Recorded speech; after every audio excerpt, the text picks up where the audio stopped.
कर्षण पूरी तरह से अतुलनीय है, वह इतना अनोखा है। सबसे पहले उनकी विशिष्टता इस तथ्य में निहित है कि हालांकि कर्षण प्राचीन अतीत में हुआ था, वह भविष्य से संबंधित है, वास्तव में भविष्य का है। मनुष्य को अभी तक उस ऊंचाई तक बढ़ना है जहां वह श्री कृष्ण के समकालीन हो सकता है। वह अभी भी मनुष्य की समझ से परे है। वह हमें पहली और लड़ाई करना जारी रखता है। केवल भविष्य में ही हम उसे समझ पाएंगे और उसके गुणों की सराहना कर पाएंगे। और इसके अच्छे कारण है। सबसे महत्वपूर्ण कारण यह है कि कृष्ण हमारे पूरे इतिहास में एकमात्र महान व्यक्ति है जो धर्म की पूर्ण ऊंचाई और गहराई तक पहुंच गए हैं। फिर भी वह बिल्कुल भी गंभीर और दुखी नहीं है, आंसू में नहीं है। कुल मिलाकर एक धार्मिक व्यक्ति की मुख्य विशेषता यह रहा है कि वह उदास, गंभीर और उदास दिखने वाला है। जीवन की लड़ाई में पराजित एक की तरह, जीवन में एक विद्रोह की तरह। ऐसे ऋषियों की लंबी कतार में केवल कृष्ण ही नाचते, गाते, हंसते हुए आते हैं। अतीत के धर्म सभी जीवन, इनकार और मासोचिस्ट थे। दुख और पीड़ा को महान गुणों के रूप में प्रशंसा करते थे। यदि आप कृष्ण के धर्म के दर्शन को एक तरफ रख देते हैं तो अतीत के हर धर्म ने एक उदास और उदास शहर प्रस्तुत किया है। एक हंसते हुए धर्म जो जीवन को अपनी समग्रता में स्वीकार करता है, अभी तक पैदा होना बाकी है। और ये अच्छा है कि पुराने धर्म मर चुके हैं, उनके साथ कि पुराना भगवान, हमारी पुरानी अवधारणाओं का भगवान भी मर चुका है।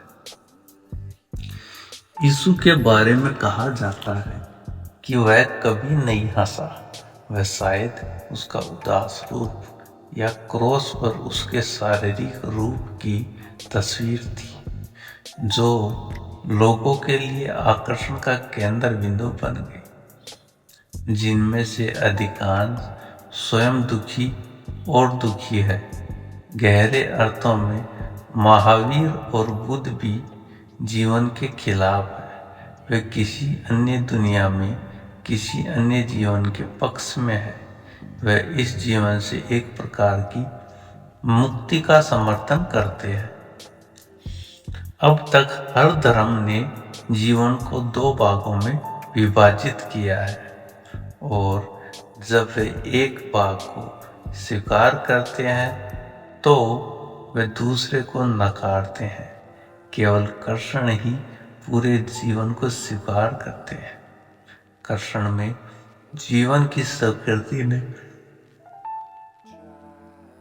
पूर्ण फल प्राप्त किया। यही कारण है कि भारत ने उसे भगवान का पूर्ण अवतार माना, जबकि अन्य सभी अवतारों का मूल्यांकन अपूर्ण और अपूर्ण के रूप में किया गया। यहाँ तक कि राम को भी एक रूप में वर्णित किया गया है। भगवान का अधूरा अवतार, लेकिन कृष्ण संपूर्ण ईश्वर है। और ऐसा कहने का एक कारण है।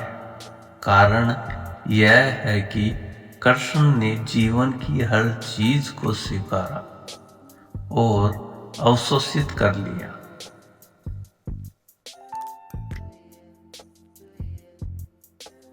अल्बर्ट विट्सर ने भारतीय धर्म की आलोचना में एक महत्वपूर्ण टिप्पणी की। उन्होंने कहा कि इस देश का धर्म जीवन नकारात्मक है। ये टिप्पणी काफी हद तक सही है अगर कृष्ण को छोड़ दिया जाता है, लेकिन यह कर्षण के संदर्भ में पूरी तरह से गलत है। अगर विंटज़र ने कर्षण को समझने की कोशिश की होती तो वह ऐसा कभी नहीं कहता। लेकिन ये दुर्भाग्यपूर्ण था कि हमने कर्षण को अपने जीवन को व्यापक तरीके से प्रभावित करने की अनुमति नहीं दी। वह दुख और दुख के विशाल महासागर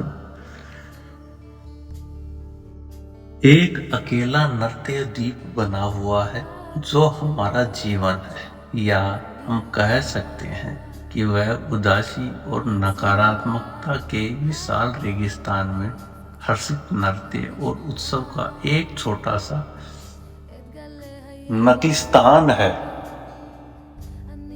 दमन और निंदा जो हम वास्तव में हैं, कर्षण हमारे जीवन के पूरे स्पेक्ट्रम को प्रभावित नहीं कर सकते थे, और इसके लिए हम अकेले दोषी हैं। कर्षण इसके लिए कम से कम जिम्मेदार नहीं है। हम इतने योग्य नहीं थे जो उसके योग्य हो, उसे पाने के लिए, उससे आत्मसात करने के लिए। अब तक मनुष्य के दिमाग ने जीवन के बारे में सोचा और टुकड़ों में देखा और द्वंद्वात्मक रूप से सोचा। धार्मिक व्यक्ति शरीर से इनकार करता है और आत्मा को स्वीकार करता है, और इससे भी बदतर वह एक संघर्ष पैदा करता है। शरीर और आत्मा के बीच एक विरोधाभास। वह इस दुनिया से इनकार करता है, वह दूसरी दुनिया को स्वीकार करता है, और इस तरह दोनों के बीच शत्रुता की स्थिति पैदा करता है। स्वाभाविक रूप से हमारा जीवन दुखी और दयनीय होने वाला है। हम शरीर से इनकार करते हैं क्योंकि हमारे जीवन का सारा रस, इसका स्वास्थ्य और जीवन शक्ति, इसकी संवेदनशीलता और सुंदरता, इसका सारा संगीत शरीर में इसका स्रोत है। तो एक धर्म जो शरीर को नकारता है और निंदा करता है, वह रक्तहीन और बीमार होने के लिए बाध्य है। यह सुस्त होना चाहिए। ऐसा धर्म पेड़ से गिरे सूखे पत्ते की तरह पीला और बेजान होने वाला। और जो लोग इस तरह के धर्म का पालन करते हैं, जो दुख को इसके द्वारा प्रभावित और वातानुकूलित होने की अनुमति देते हैं, वह इन पंक्तियों की तरह एनीमिक मौत की स्वाभाविक संभावना होगी। केवल कर्षण ही जीवन को उसकी समग्रता में स्वीकार करते हैं, और वह इसे किसी भी चयनित आयाम में नहीं बल्कि इसके सभी आयामों में स्वीकार करता है। कर्षण के अलावा जरतुस्त्र एक और है। उसके बारे में कहा जाता है, वह हंसते हुए पैदा हुआ था और बच्चा रोते हुए इस दुनिया में प्रवेश करता है। पूरे इतिहास में केवल एक बच्चा उनके जन्म के समय हंसे, और वह ज़रतुस्त्र था। और एक सूचकांक है, इस तथ्य का एक सूचकांक है कि एक खुश और हंसती हुई मानवता अभी तक पैदा नहीं हुई।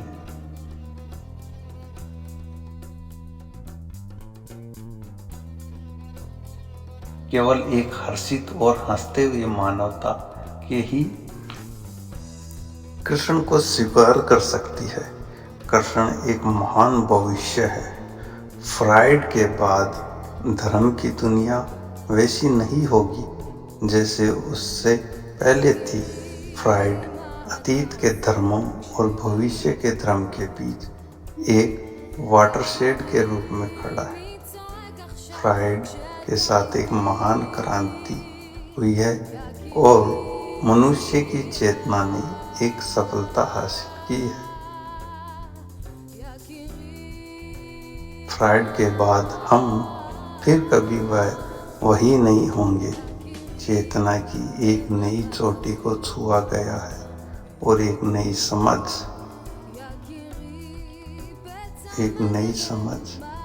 एक पूरी तरह से नया वृक्ष जीवन का एक नया दृष्टिकोण अस्तित्व में आया है और इसे सही ढंग से समझना आवश्यक है। पुराने धर्मों ने दमन को ईश्वर के मार्ग के रूप में सिखाया। मनुष्य को सब कुछ दबाने के लिए कहा गया था। उसका लिंग, उसका क्रोध, उसका लालच, उसका लगाव और फिर अकेले वह अपनी आत्मा पाएगा। क्या वह भगवान तक पहुंच जाएगा? खुद के खिलाफ आदमी की यह लड़ाई काफी लंबे समय तक चलती आ रही है और इस युद्ध के हजारों वर्ष के इतिहास में मुश्किल से मुट्ठी भर लोग, जिनके नाम किसी की उंगलियों पर गिने जा सकते हैं, कहा जा सकता है कि उन्होंने भगवान को पाया है। तो एक मायने में हम इस युद्ध में हार गए, क्योंकि सदियों से अरबों लोग अपनी आत्माओं को खोजे बिना, भगवान से मिले बिना मर चुके हैं। निसंदेह इन धर्मों की नींव में कुछ बुनियादी दोष, कुछ मौलिक गलती होनी चाहिए। ऐसा लगता है कि एक माली ने 50,000 पेड़ लगाए और उनमें से केवल एक पेड़ फूल, और फिर भी हम बागवानी पर उनके शास्त्र को इस दलील पर स्वीकार करते हैं कि कम से कम एक पेड़ खिल गया है, लेकिन हम इस बात पर विचार करने में विफल रहते हैं कि यह एकल पेड़ नियम का अपवाद हो सकता है, कि यह माली के कारण नहीं बल्कि उसके बावजूद खिल सकता है। ऐसे 50,000 पेड़ जो अविकसित और बंजर बन रहे हैं, पर्याप्त सबूत है कि माली अपने नमक के लायक नहीं था। यदि इन खंडित और संघर्षग्रस्त धर्मों के बावजूद कोई बुद्ध, महावीर या मसीह ईश्वर तक पहुंच जाता है, तो यह इन धर्मों की सफलता का कोई प्रमाण नहीं है। ऐसा धर्म की सफलता, या मान लीजिए कि माली की सफलता, केवल तभी प्रशंसित की जानी चाहिए जब उसके बगीचे के सभी 50,000 पेड़ एक या दो के अपवाद के साथ फूल प्राप्त करते हैं। फिर एक पेड़ के खिलने विफलता के लिए दोष एक पेड़ के पेड़ पर रखा जा सकता है। तब यह कहा जा सकता है कि माली के बावजूद यह पेड़ अविकसित और बंजर बना रहा। फ्राइड के साथ मनुष्य पर एक नई तरह की जागरूकता पैदा हुई। दमन गलत है। वह दमन अपने साथ आत्मदया और पीड़ा के अलावा कुछ भी नहीं लाता। अगर कोई आदमी खुद से लड़ता है तो वह केवल खुद को बर्बाद और नष्ट कर सकता है। अगर मैं अपने बाएं हाथ को अपने दाहिने हाथ से लड़ता हूँ तो कोई भी जीतने वाला नहीं है, लेकिन अंत में प्रतियोगिता निश्चित रूप से मुझे नष्ट कर देगी। जबकि मेरे दोनों हाथ खुद से लड़ते हैं, मैं अकेले इस प्रक्रिया में नष्ट हो जाएंगे। इस तरह अपनी प्राकृतिक प्रवृत्ति और भावनाओं के इनकार और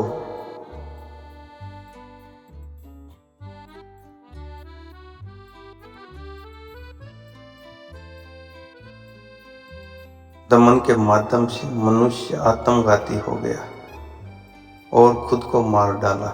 अकेले कृष्ण नई जागरूकता के लिए प्रासंगिक प्रतीत होते हैं। नई समझ के लिए जो फ्राइड और उसके निष्कर्षों के मद्देनजर मनुष्य के पास आई थी, ऐसा इसलिए है क्योंकि पुरानी मानवता के पूरे इतिहास में अकेले कृष्ण ही दमन के खिलाफ है।